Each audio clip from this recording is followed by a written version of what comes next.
Welcome back to the Maturity Project. I'm your host, Chad Everett Broshears. Today's conversation is on creating relationships with meaning. Now, I am actively writing a relationships course now. This is by no means a uh, short or a simplistic course, although I will have layers in it.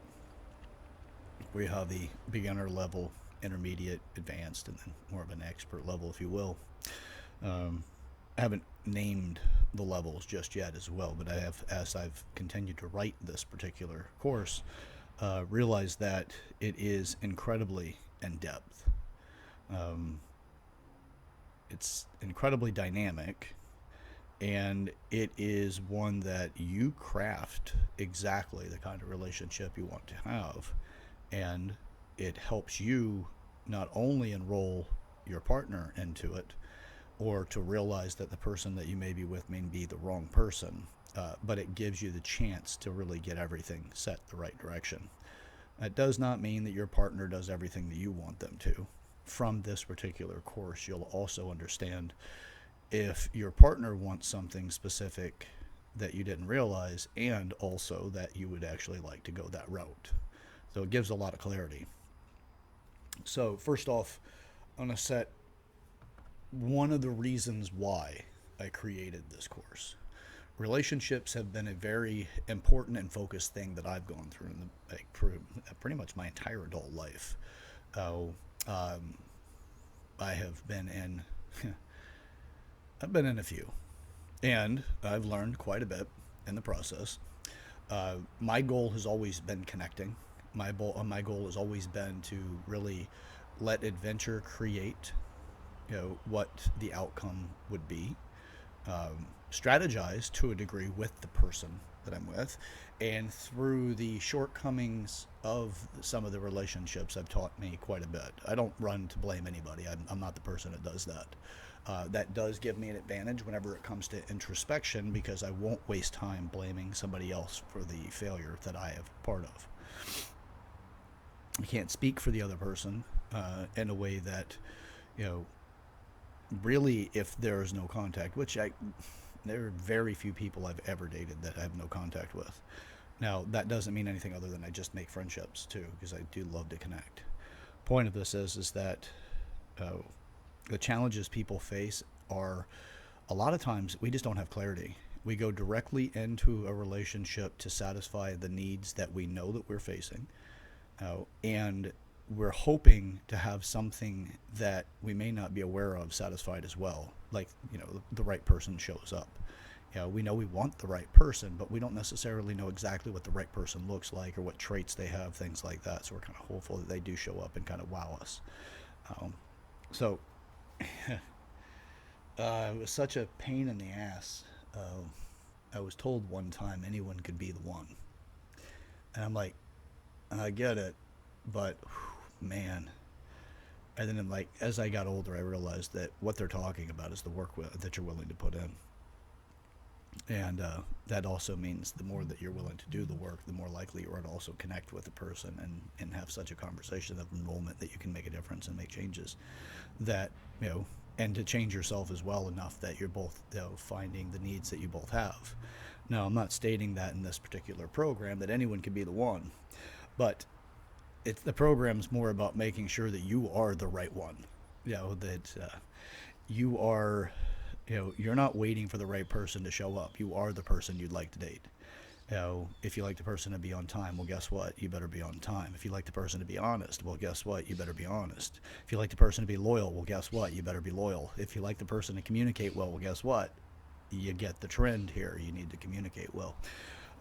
So what we deal with often with relationships is the majority of us deal with inherited beliefs, or an inherited structure to a relationship. This is typical when you hear people say, you know, you know what this is supposed to be like. This concept of common sense in a relationship.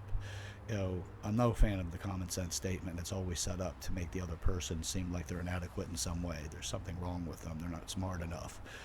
There's a glitch in the way they're thinking. Must not be very smart here. They're not taking the time to think about stuff, or they they lack common sense, but they have book knowledge or whatever crazy ass world that they seem to create with that statement. An inherited belief is something that's very common to come from your parents, and likely it comes from their parents and their parents' parents. It's a it's a probability that it comes from generations of relationships. Oh, so you can have the inherited position. You can have the observed position, which is you have seen other people go through relationships. This is what you see. It's not necessarily the entirety of the relationship, but you don't necessarily qualify that. If every time you are around a particular couple, you see their behaviors and you're like, wow, I want a relationship like that.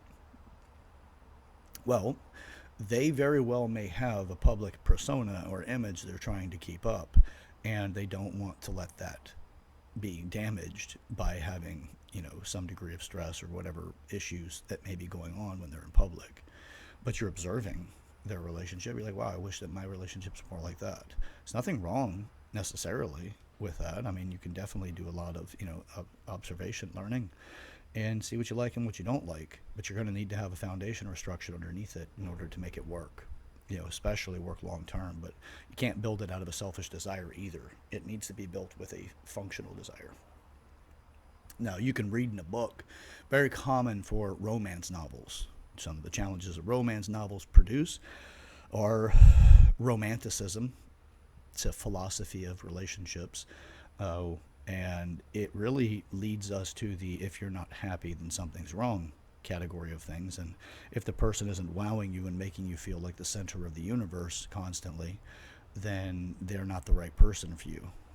I don't know if you realize what kind of work it takes to feel like you're the center of the universe, but I can tell you, you will probably realize it is one incredibly intense effort to ensure, especially, I mean, you can sit there and say to yourself, I'm easy, I'm low maintenance. It takes nothing to make me feel like I'm the center of the universe. Buy me flowers and tell me I'm pretty.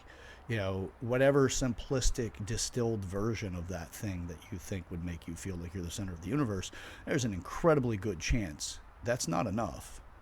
But you would minimize it by making it seem simplistic in order to satisfy you. Now, for the other person, did you tell them that? That's all they have to do? Did you make it very clear when you told them? This is all I need you to do to make me feel like I'm the center of the universe. Please do it. And I will be incredibly satisfied and happy in my life, and I'll make yours better. It almost sounds like a hostage negotiation. Satisfy me first, otherwise you ain't getting it. Yeah, that can definitely be close to common. But anyway, so that whole idea, you don't know if that person even comprehends it, and the reality is that's probably not true anyway. Whenever you'd sit back and say, I'm easy, these things that just make me satisfied, typically that's a escape conversation from current issues or recent issues or the narrative issues that you deal with, which, yeah, I'm just tired of constantly being treated a specific way. Okay, what's the solution? In your mind, you've come up with one. Just don't be mean to me. Okay, great. What does mean look like? What is that by definition? Is it just speaking to you in a kind of a direct way? Is that mean? Do you know what your communication style is with your partner? Does your partner have that communication ability? Did you even discuss it? Or you just assume that they should be that way? See, the majority of the relationships that are out there, they're feral. They're not well structured. They believe, and most of us believe, that we have well structured relationships because everybody should know how a relationship goes. It's built into our DNA. It is and it isn't. We have the complexity of the way that our brains work with all kinds of dynamic opportunities and different options, and then we have the genetic level. Well, on the genetic level, it's pretty simplistic. Really, we're geared for procreation. We have climactic experiences on a physical level. But that doesn't take care of the emotion necessarily, and it doesn't take care of the psychology of it. It just deals with the physical of it. So it's a little bit more complex. So whenever I say, you got a lot more going on than just make you feel like you're the center of the universe. But then again, also again, like you got to put some definition behind that. You really do have to come up with something. You got to create some clarity. So you can be told how a relationship is supposed to be. That's another one. People can tell you all day long how relationships are supposed to be. You get plenty of talking heads. I exclude myself because I'm special. I'm not special at all. But insightful. There's a lot of people that are insightful. Curious, very curious about a lot of things. So anyway, yeah, but you could be told how relationships are supposed to be, not just from your parents, but other people around you.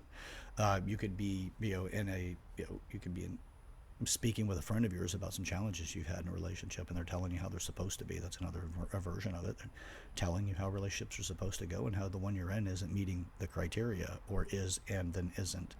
So that could be that as well. And then there's experienced. I didn't necessarily understand what I was going through at the time, but I did enjoy it, and I did like the way that I was treated, this way, that way, whatever. Which is, that's not uncommon to have that built in, and it can be a combination of all of these things that create what you believe, what you want in a relationship. But there is a lot to it, and the fastest way to get out of that confusion of this borderline snow globe that's shaken up with all these different variables, and you're not really sure where to start or how to figure this stuff out. Well, that's why I'm creating this course, is because it is to create a great degree of clarity. I'm going to go over a few of the points of it, more categorical than necessarily full-on details. But I'll give you a little bit of it, and then if we have questions or anything, obviously put your questions or comments in the comment section, or questions in there. You can send me a direct email at yourmaturityproject@gmail.com. That is YOUR maturityproject@gmail.com, and we can get some conversation going there as well. So, all right. First off, we need to clarify what type of relationship you want to have. Now, the reason why you want to do this is that we are in, especially now, we're in a society where you have multiple different types of relationships or structures of a relationship. You have people that want nothing more than friends with benefits. They're too busy with what's going on in their life, or they don't really want to get emotionally involved because of recent challenges. They've got whatever reason it is to have a friends with benefits type relationship. Now, whenever, like in this course, and when I talk about, and if any of my clients or students are really out to understand a bit more about anything specific, I go into the detail necessary to better understand it. But that's usually a one-on-one conversation, so it's very dynamic to the person's understanding, not me talking to a camera. But when it comes to what I do with these is to make sure it's done with integrity.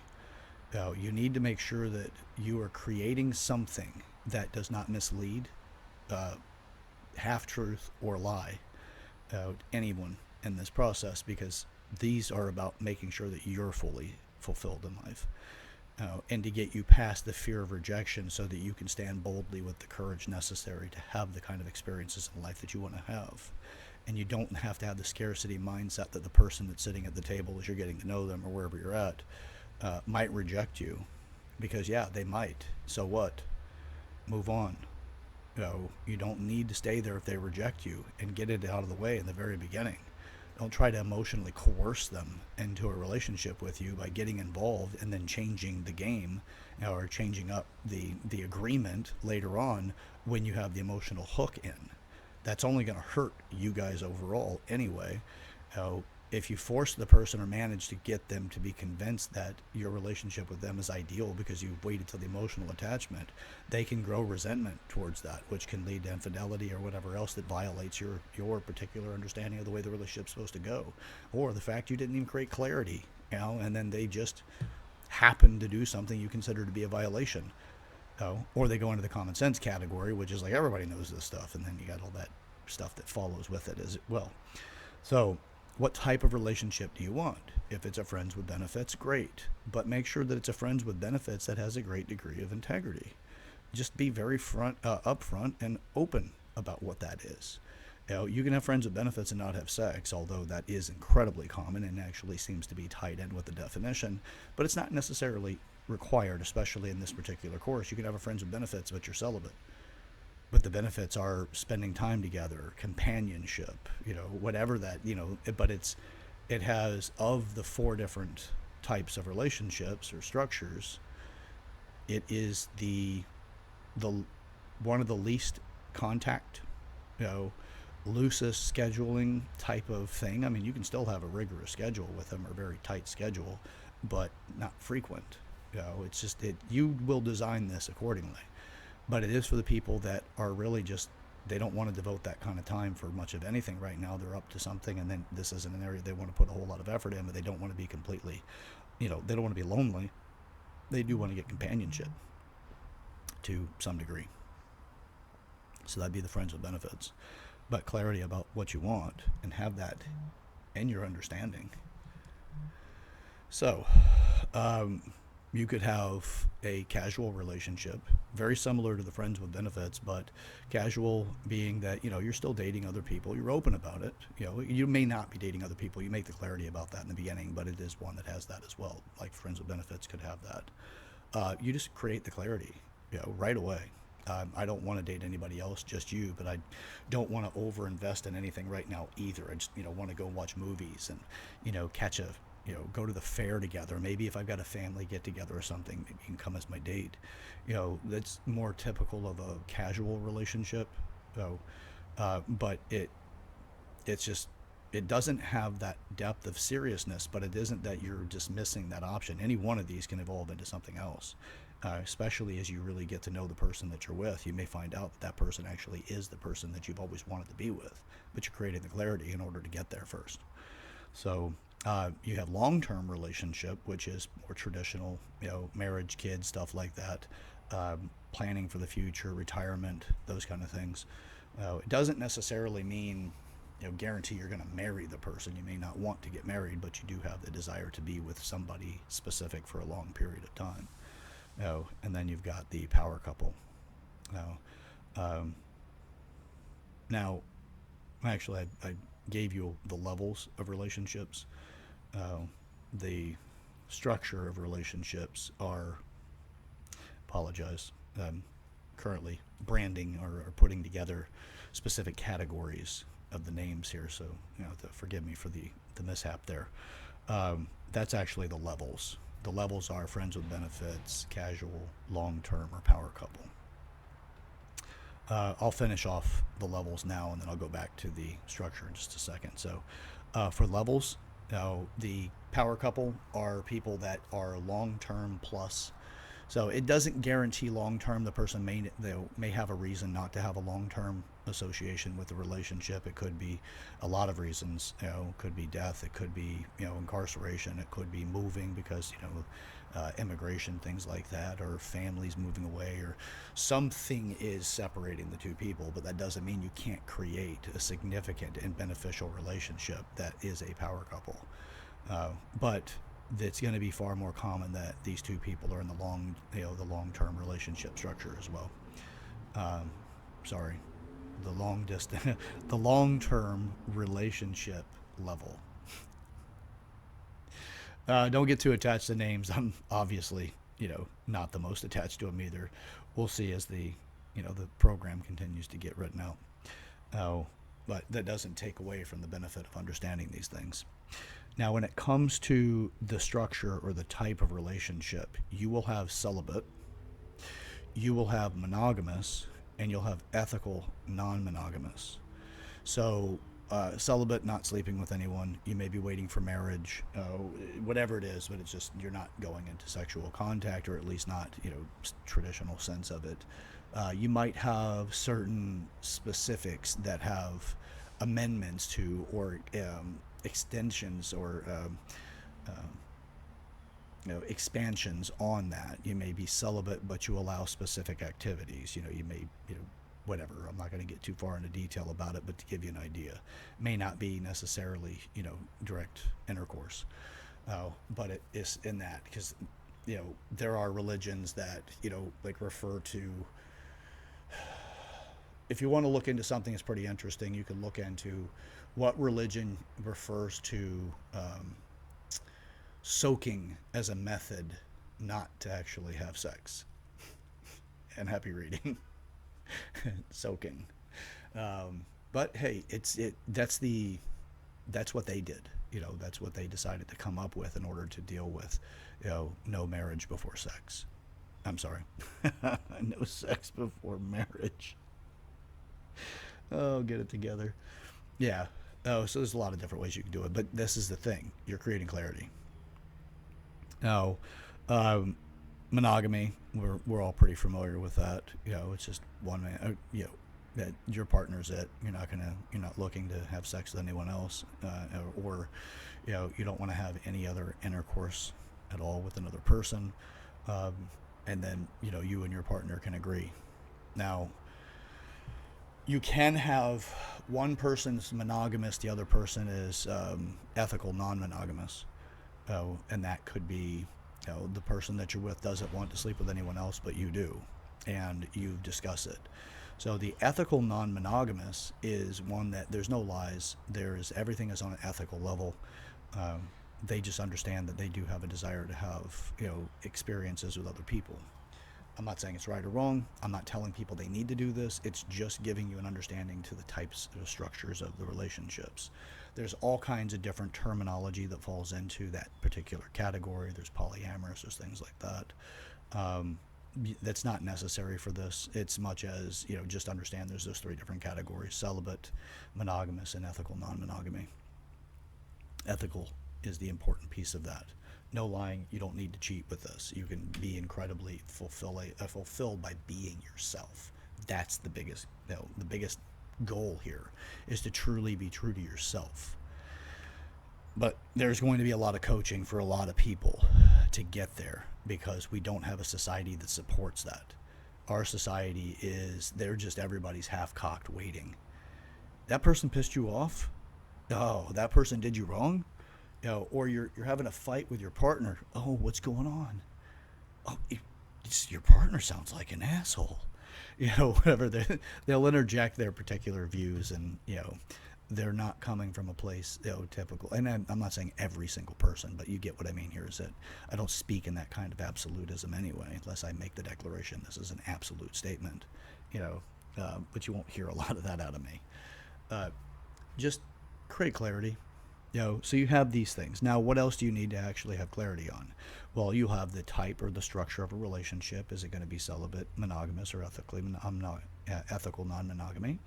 Now you'll have what type of level, like how serious do you want the relationship to be? Do you want to be friends with benefits, casual, long-term, power couple? What do you want? And then you have to get into things that are going to be like your core values.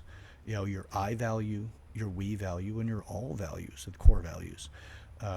I value simple is what you need to do for yourself to take care of you in order to feel like you give yourself the love necessary to be healthy.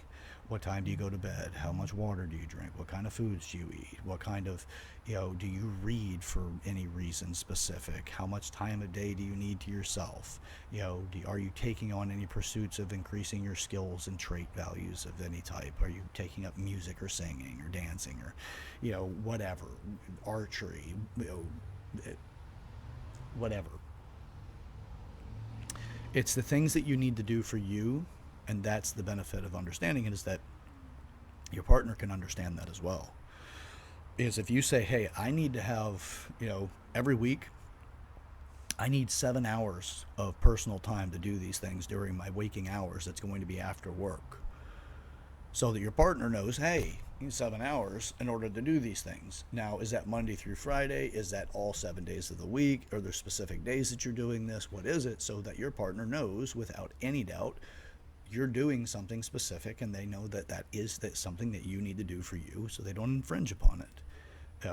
As how many times have you had somebody infringe upon something that's important to you they didn't necessarily know, or they got taught that it was okay, or you realize that they're infringing on it, they're intruding on that space, and you're not quite upset enough to say or do anything about it because you're not fully qualifying exactly what that intrusion means. So there's so much more benefit to this, because there's also, as you set up your core values, this will help you develop your boundaries. What kind of boundaries do you have? As you first have your I values, all about what you need to do to take care of you, time do you need to go to bed, that kind of thing. When you get to the we values, you need to understand your I values and you need to understand your partner's I values so that the two of you can understand how to work with each other for your own personal needs so that you're not infringing on each other, you're supportive of each other. And then you can talk about what your we core values are, which is what the two of you need to do for the two of you to nourish your relationship. How much time do you need together? What kind of things do you need to do as activities? Maybe one person wants to go to the bar and the other person wants to go to a concert. Maybe one wants to go to a piano concert, right? Something very upscale, and the other person just wants to go to a dive bar and get drunk.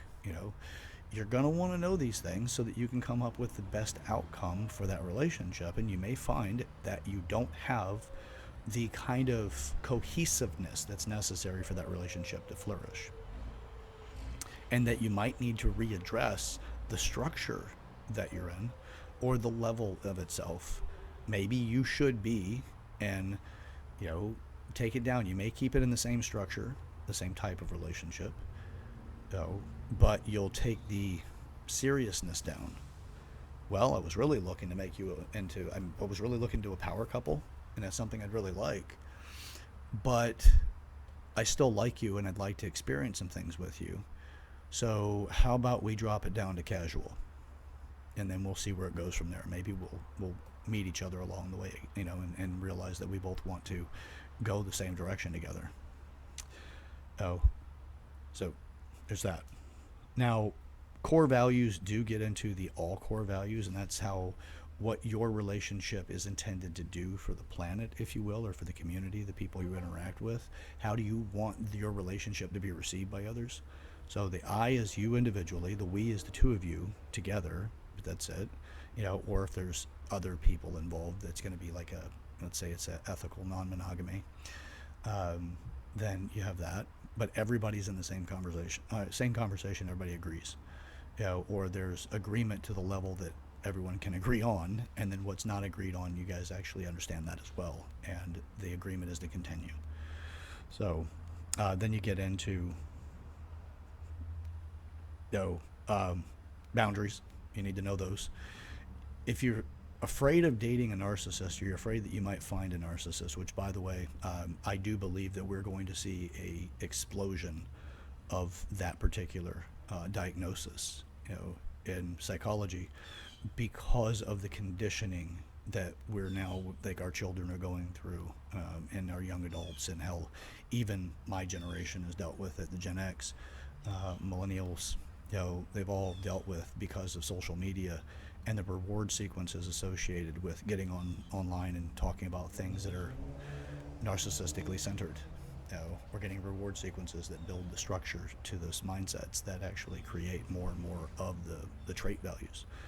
So, but if you're interested in trying to avoid dating a narcissist or somebody with the antisocial personality disorders or traits, boundaries are such an incredible repellent.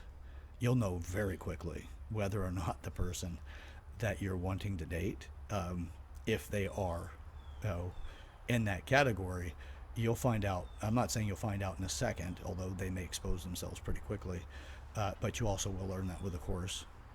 How do you identify these things, and what should you expect, so that you do have that skill. So but yeah, boundaries are one very quick way to establish that position, especially if it's a new opportunity. It's a prospect relationship, or prospective. Damn it! Why am I having such a hard time with that word? Okay. Anyway, if the person's a prospect, then you'll have a way of kind of sifting that out. So you get those boundaries associated with it. Now you're going to want to understand your love and sex languages. Now, love languages, there's a book out It's a great book. I suggest everybody read it. If you have any interest in actually have a fulfilling relationship, the 5 love languages will end up teaching you a significant degree when it comes to the expression of love, how to receive and how to give love, and some clarity on that. Sex languages, interesting, but the simplicity of that is just think of the last relationship where in the beginning of that relationship when you started to actually get towards the sexual conversations and sexually flirtatious, and you start asking each other questions about what you like, what you don't like, you're actually discussing sex languages. It's just you may not have structure to it outside of your personal experiences, but not really necessarily the structure to make that a dynamic conversation of deeper understanding. So this does not give away the discovery experience of any kind of sexual language or the sexual experience where somebody is told exactly what to do, how to do it, to what frequency, what pressure, all of that fun stuff. Because that can take away the experience of discovery from the person, which can reduce the satisfaction levels that you have with that. But you can give the overview and then the discovery can still happen. But sex languages is a fun one, but at the same time, you do need to have something that's more strategic. Oh, and then you come down to a written agreement. So the first one through, like when you go through the workbook, which comes with the course, you'll go through from an I perspective for every one of these categories, because you don't necessarily, especially if you're single, you don't have the other person to write out their portion. So you go through it, you fill out your portion of it. So you go through every single one of these. What kind of ideal relationship would you like to have? What's the dream relationship? And you fill that out. You do your core values, the I value. You can get into what you would like the we values to be, but that's where it can get really, really interesting when the other person gets involved, because then you're like, maybe, maybe not. But we'll see as that continues to flesh itself out. But the all core values, I wouldn't even really, you can put some things on there, but don't marry yourself to them when it comes to that. But you're still filling it out from the I perspective. You don't have the other person to do it with yet. So your love languages, your sex language, you're just doing all the things that are preparing for the conversation so the other person can have that conversation with you. And they can have actual detailed understanding of who you are. If you're worried that this is going to run the person off, you probably don't want to date that person anyway. Yes, there's work involved with this. But if you want to keep winging it and having the same types of relationships, hoping one day that you can invest 5 to 10 years before the divorce with the person, which is unfortunate, but that seems to be common now, because we actually have more people that get divorced than people that finish off. It's no longer in that category. If it's less than 50% of all marriages actually go to the end of their life together. It's sad how things are coming along in that way. This is my attempt, and this is a method that I can see being successful in helping people make long-term relationships. So, but you will get to the point where you'll have your I agreement written out, and then when you do meet somebody that you're interested in, you'll do whatever vetting you have to do. Initial, hey, I do like this person. They said they like me. We've been on a couple of dates. Nothing crazy's happened. You may have abstained from sex. You're just waiting and letting them do what they need to do and want to do. And then, you both realize you want to date. And then you get into, all right, well, this is a program that I've started. And I would like for you to partake in this, which with this particular program, it is, the one person gets it, you'll get both. So when you do meet somebody else, they'll have access to the program as well. They'll just get the material from you, and then the videos you get online from me. You just go to the YouTube channel or website where I'll have them hosted, and then you just watch the videos in the sequence to the workbook. So it gives you a deeper understanding of exactly what's going on in that particular section and how to understand it so you can fill it out properly. You don't need to worry about mastering it to the instructor's side. Just get your side down. The other person will do it. You can watch the videos together to make sure that you both understood it. You just want clarity of communication and agreement.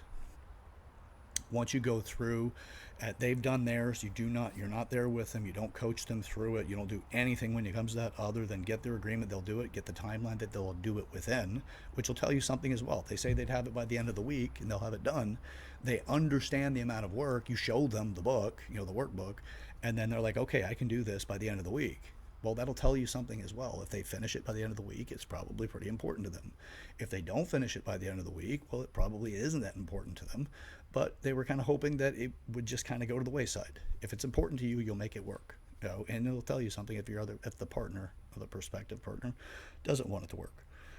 So remember, boundaries. You want to be able to repel people from coming in and just getting involved with one more person. That'd be a toxic person or whatever label we want to give people, that we're all just immature going into relationships, then fine.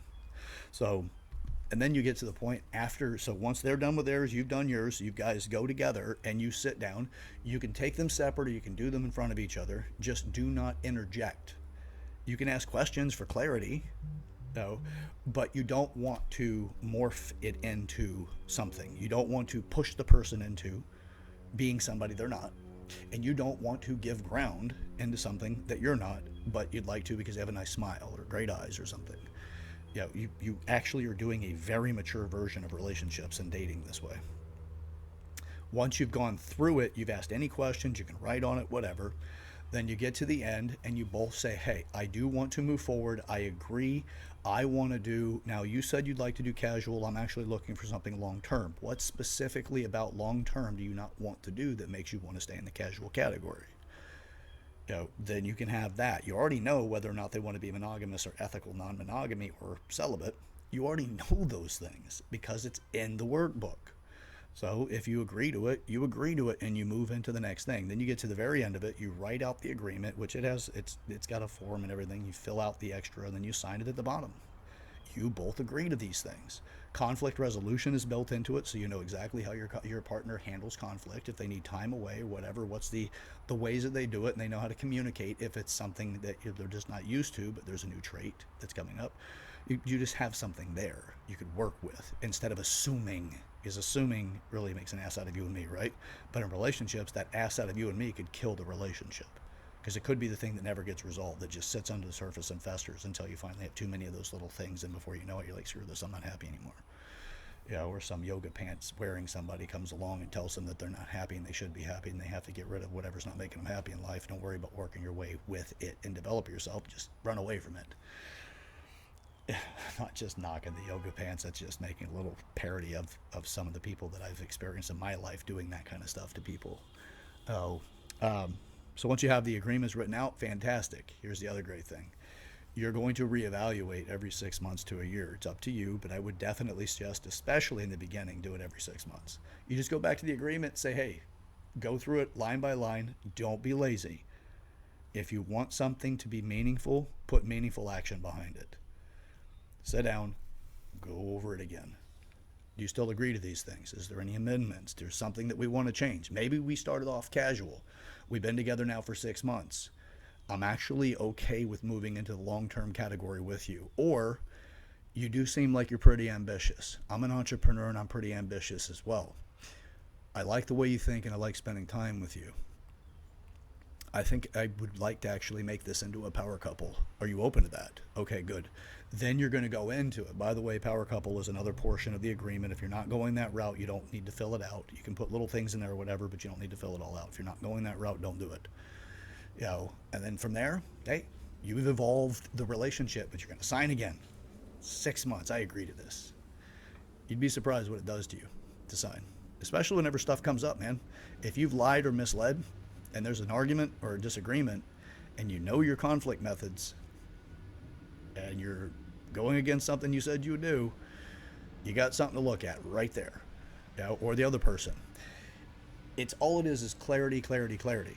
You will create something amazing and meaningful out of this. Take the feral out of the dating world. Make it very organized. Make it a professional approach to this. It'll blow your mind. So, all right, with that, that's it for now. That is not the entirety of it. That's an overview. There's a lot more that goes into it. I go through, the different traits that you're looking for when you're trying to watch out for certain types of people in depth walk through exactly what does sex languages mean.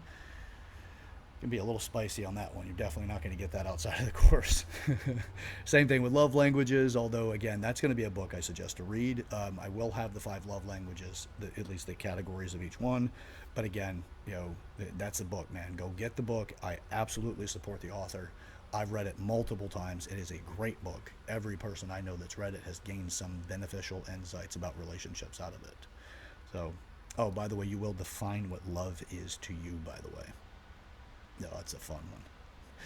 Especially when you realize that it's a hard one to define.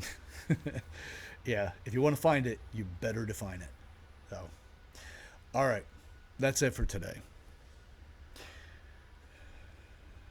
Let's get this relationship stuff handled so that you can focus on other things in your life. You'd be surprised how many people and how much time people they commit themselves to in the pursuit of a relationship. How much money they spend on it. How much of their skills do they squander because they're not in the right relationship for themselves. You ever heard that behind every powerful man is a strong woman or a stronger woman? It's to find the person that makes your life that much better. Well, perhaps you need to find that person in you and they show up. Either way, this program's designed for it. All right, this is not a long commercial for it. This is just some inside stuff that I've been working on. I figured, what the hell, may as well make a video on it. So here you go. This is the Maturity Project. I'm your host, Chad Everett Brochures. Goal of this is to take a lot of the immaturity out of our lives so that we become more and more functional. Losing the maturity in your life does not mean you don't have playfulness like a child. It just means you're not strapped down because of the insecurities that you may have. And if you have insecurities, how do you get rid of them? How do you outgrow them? Well, that's through maturity. So that's what the 8 different areas of maturity is all about. So it's to give you a more fulfilling experience in life. That's it.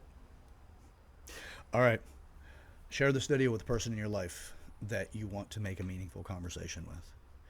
Start something that means something to you. This is a community effort. We're in this together. I'm not your guru. I'm not trying to be that guy. I'm doing is just doing what I can to try to make your life go a little bit more the way you want it.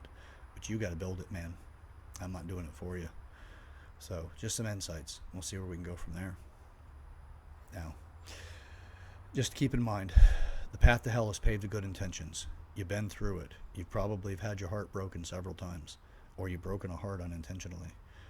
Very unlikely you did it on purpose. Most people don't seem to do that. It's just typically something happens. So, yeah, path to hell is paved with good intentions. We don't need to go there. It's fire and brimstone, baby. I don't want to be there. Doesn't sound pleasant to me. Plus, I live in Florida. I don't want it any hotter. But we can pave the path to heaven or whatever utopia you want. We just got to start laying the bricks that direction. All right. That's it. Let's get up to something. Let's get up to it together. If you haven't already, subscribe to the channel. Please do. Let's grow this bad boy. Let's create this community. Let's make something great together. Okay. Like the video. Help me with the algorithm. Comment in the comment section. Join in the community and communicate with them. Let's hear from you. If you just want to put down what state you're in or whatever, just throw it in there. I do appreciate the personal text messages, but I'm going to encourage you to take it to the comment threads so that we can get more engagement there. All right. Till next time, let's get up to something. Let's get up to it together. And the last one, we grow through what we go through. All right, let's do it together. See ya.